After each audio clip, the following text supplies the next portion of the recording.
Oi, gente! Bem-vindos, bem-vindas, bem-vindes ao Quinta de Luz mais uma vez. Quem já está aqui com a gente há um tempo, que continue com seu coração aberto para receber nossas mensagens.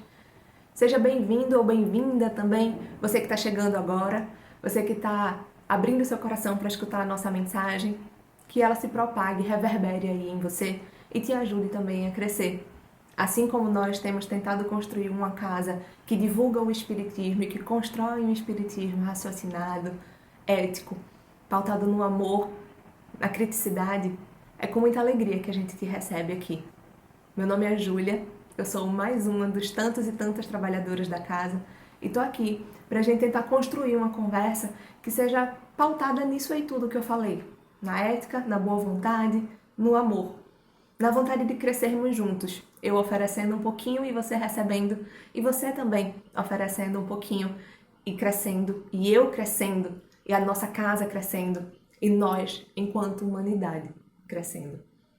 Nosso compromisso é com cada um e com todos nós. E é por isso que a gente fica tão feliz em continuar fazendo esse trabalho aqui, em tentar ampliá-lo, em tentar divulgá-lo da melhor forma possível. Porque a gente não pode dar um passo maior do que as pernas, né? O universo, ele se expande devagarzinho, devagarzinho. Não tem agonia. Mas como diz nosso querido amigo Alex, sem pressa e sem pausa. Então, pensando no tema de hoje, que me deu muita alegria em falar sobre ele, né? Que é o tema da gentileza. A proposta do vídeo é: seja gentil. Eu parei e pensei assim: o que será que eu vou poder conversar com o pessoal sobre isso? E aí eu comecei a ver como é que esse tema tocava em mim, como é que tocava o meu coração. Quando eu penso no amor, no amor divino, no amor enquanto força maior do universo, a revelação dele e o manifesto dele eu entendo que se dá através da fraternidade e da caridade. Mas fraternidade e caridade são postas em ação a partir de outros instrumentos, a partir de outros mecanismos. E aí eu pensei na empatia, na compaixão e na gentileza. Explico para vocês. É como se fosse assim. A empatia seria a nossa condição e a nossa capacidade de nos colocarmos no lugar do outro. A gente vê alguém machucado ou a gente vê alguém sofrendo, a gente tende a se compadecer. É quase que natural de nós, sermos seres humanos, né, nos compadecermos da dor do outro, da miséria do outro. Aí a gente pode parar nisso aí, apenas sentir e ficar incomodado com aquilo, ou a gente pode colocar isso em movimento e tentar transformar através de uma ação. Aí seria a gente estar se utilizando da compaixão. A gente pensar uma estratégia de transformação daquilo ali. Agir em direção a. A gente fazer algo para melhorar a condição daquela pessoa que sofre, daquela pessoa que está amargurada, daquela pessoa que está sentindo dor. Mas a gente pode ainda refinar mais isso.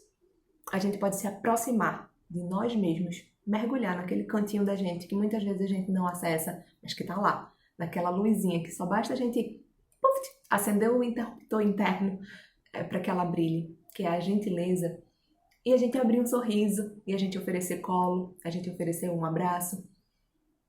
Enfim, nós nos colocarmos disponíveis para o outro, enquanto pessoa que somos. Pessoa inteira, integral, que sente dor, mas também sente alegria, que pode chorar junto, que pode oferecer uma pergunta que pode tentar transformar aquela pessoa, né? Que pode acender alguma coisa diferente naquela consciência. Para mim, isso é o manifesto do amor. O amor não é elucubração, o amor não é fantasia. O amor é uma força, uma potência. E para a gente sair do estado de potência, porque se só potência e não fazer nada não adianta, né? A gente precisa desses instrumentos, dessa instrumentalização, que é, de certa maneira, também treinada a partir dos nossos pequenos gestos, dos nossos atos. Na abertura do vídeo, eu li uma frase do Profeta Gentileza, que foi um poeta, né, brasileiro paulista, que escrevia nas paredes, nos muros, né, entre São Paulo e Rio. Ele nasceu em São Paulo, mas viveu muito tempo no Rio. E ele tem aquela famosa frase, né, gentileza gera gentileza. Talvez a gente até fale um pouquinho sobre ela lá na frente, mas eu escolhi uma outra para conversar, que é: não usem problemas, não usem pobreza, usem amor e gentileza. Com isso, ele não nega que os problemas existem, ele não nega a pobreza de espírito, né? A pobreza em espírito, vamos dizer assim. A pobreza na intenção da ação. Também não nega que os problemas às vezes podem segurar a gente, amarrar a gente, tender a nos paralisar. Mas tá no amor, movimentado a partir da empatia, da compaixão e da gentileza, a nossa condição e a nossa força para transformar isso. A gentileza é quase que um valor e uma virtude naturais do ser humano. Mas não é por serem naturais, né, por ser natural, que ela é fácil de ser exercida. A gente tem condição de acessá-la, mas ela precisa de um abastecimento de força. Ela precisa de um abastecimento de intenção, de invocação, vamos dizer. É como se fosse assim. Enquanto história da humanidade, isso aí a gente está falando quase que biologicamente, certo? Enquanto história da humanidade, do tempo que nós somos seres humanos no mundo, a gente precisou durante muito tempo dessa história, que ainda é muito mais tempo do que o que a gente já refinou. A gente precisou lutar, a gente precisou brigar por território, a gente precisou se defender de feras, de monstros, de condições de tempo inóspitas, né, de condições ambientais inóspitas. E isso quase que vai em contrapartida, né, contra a condição de empatia, de gentileza, de compaixão. A gente se juntou em grupo para sobreviver, sim, mas ainda dentro desses grupos precisava existir, em certa medida, algumas rivalizações. Obviamente, isso não em todas as culturas, não em todas as civilizações. Mas quando a gente fala do mecanismo cerebral, a nossa condição de exercer a gentileza ainda traz um refinamento que a gente precisa se apropriar mais dele. Faz pouco tempo, se a gente fala numa escala de humanidade, que a gente está acessando esse tipo de conteúdo. A gente está acessando esse tipo de forma de nos colocarmos no mundo. Então a gente precisa cuidar.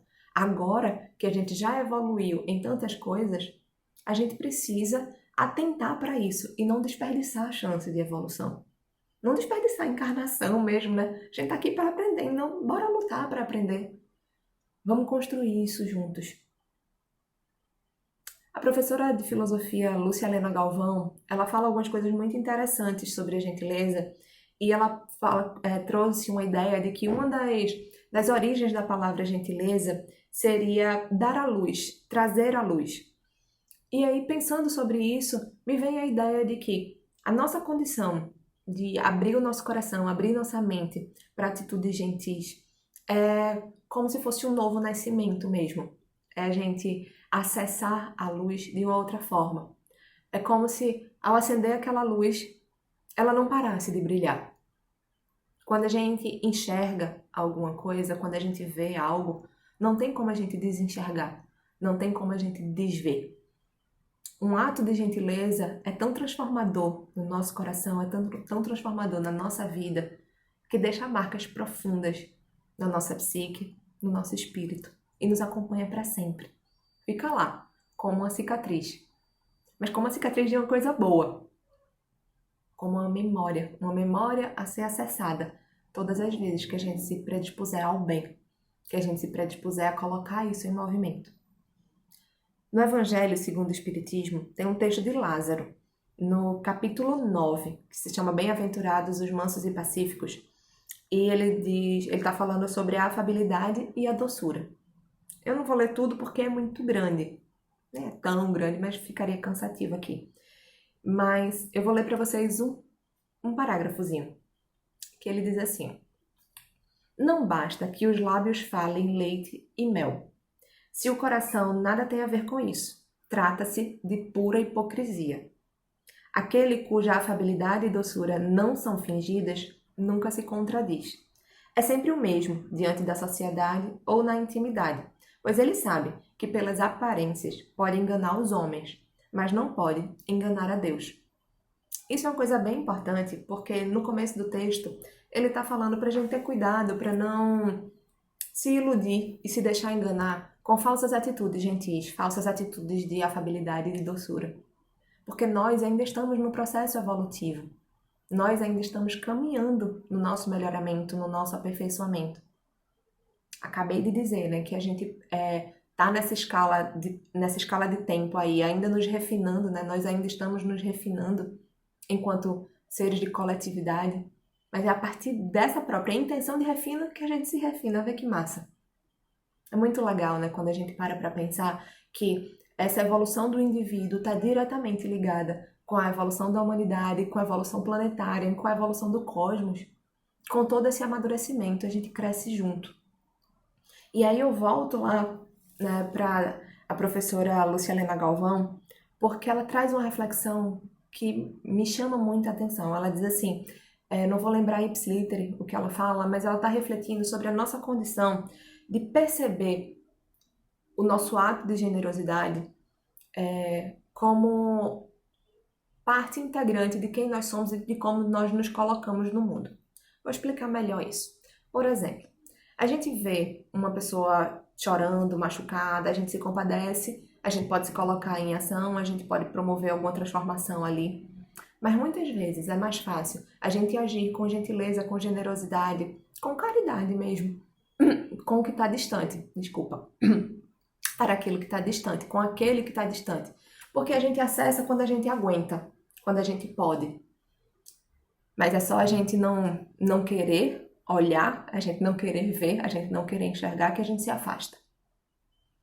Com o que está perto da gente, a gente precisa suportar. A gente precisa suportar e tolerar a dor do outro e também a nossa incompetência, ou a nossa inabilidade, ou a nossa falta de vontade em agir. E aí isso vem uma ferida no nosso ego, né? Faz uma ferida no nosso ego. Aí é que a gentileza se mostra tão importante. Aquela gentileza que faz a gente acessar atos de gentileza e de generosidade que existem dentro de nós, que foram deixados lá como aquela cicatrizinha que eu falei a partir do ato de gentileza e generosidade de outra pessoa. Faz a gente perceber que sermos gentis, por mais natural que seja, como eu estava falando antes, não é fácil.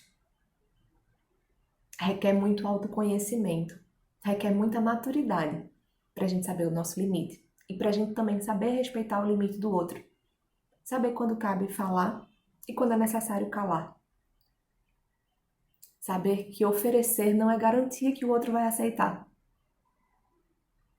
Saber que a gente precisa se limitar àquilo que a gente pode transformar e que aquilo ali já faz diferença no mundo.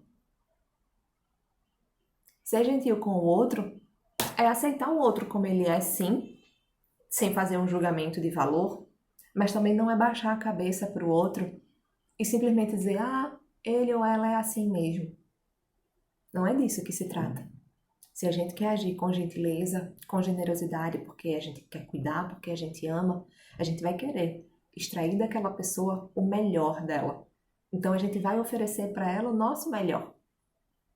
Esse é o desafio, né?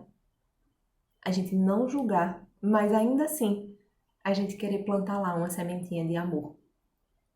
E é engraçado, porque às vezes a gente planta essa sementinha e ela vai germinar lá na frente. E nós vamos ter que lidar com o nosso ego, entendendo que o manifesto do amor vai se revelar para o mundo. E se revela para a gente a partir da nossa condição de fazer isso, sem esperar nada em troca. A gentileza é bondosa, é humilde, é amorosa. A gentileza é o encontro com a felicidade, de saber que a gente está fazendo aquilo que o nosso coração manda. A gente só consegue ser gentil assim. A gente só consegue ser gentil quando a gente entende que cada um tem o seu caminho, o seu processo. Acho que a gente pode dar a nossa contribuição, sim, e que a gente pode estar aberto a receber a contribuição do outro. Ninguém é absolutamente completo, senão a gente não estaria aqui. É tão bom quando a gente recebe do outro também sorriso, abraço, carinho, afago. Ou às vezes até um puxão de orelha, assim, né? Um se liga, estás fazendo besteira. Que a gente saiba construir, né, os nossos atos de amor, percebendo o que é que a gentileza faz a gente acessar dentro da gente mesmo. Chico Xavier e Emmanuel, eles têm um livro chamado Abrigo. E tem um capítulo lá que eles falam sobre a gentileza. E Emmanuel fala o seguinte: lembra-te que Deus atende aos homens por intermédio das próprias criaturas e faz da gentileza uma prece constante, através da qual a celeste bondade se manifeste. Criados à imagem e semelhança de Deus, nós somos manifesto da luz, nós somos instrumento da luz, nós somos luz. Nós somos a expressão da bondade celeste, da bondade divina. E a gente precisa colocar isso em movimento. A gente precisa oferecer essa luz para o mundo. A gente precisa se responsabilizar pelos nossos atos. A gente precisa se posicionar e a gente precisa agir em nome do bem. Não a qualquer custo. A gente precisa se conectar com o amor. Tô falando precisa porque é assim que parece para mim. Mas eu já disse aqui em outro vídeo também, nossa amada Maria de Jesus, dirigente da casa, sempre fala assim, né? Precisa não, tem não, mas pode. Né? A gente pode fazer isso. A gente pode agir a partir desse amor que se transmuta em empatia, compaixão e gentileza. Que essa mensagem toque o coração de vocês em alguma medida e que a partir daí atos gentis possam ir acontecendo e tocando o coração de outros e outras. E que a gente possa construir um mundo mais alegre a partir dessas ações de generosidade e de bondade. Até o próximo, pessoal. É sempre uma alegria estar aqui com vocês. Tchau, tchau.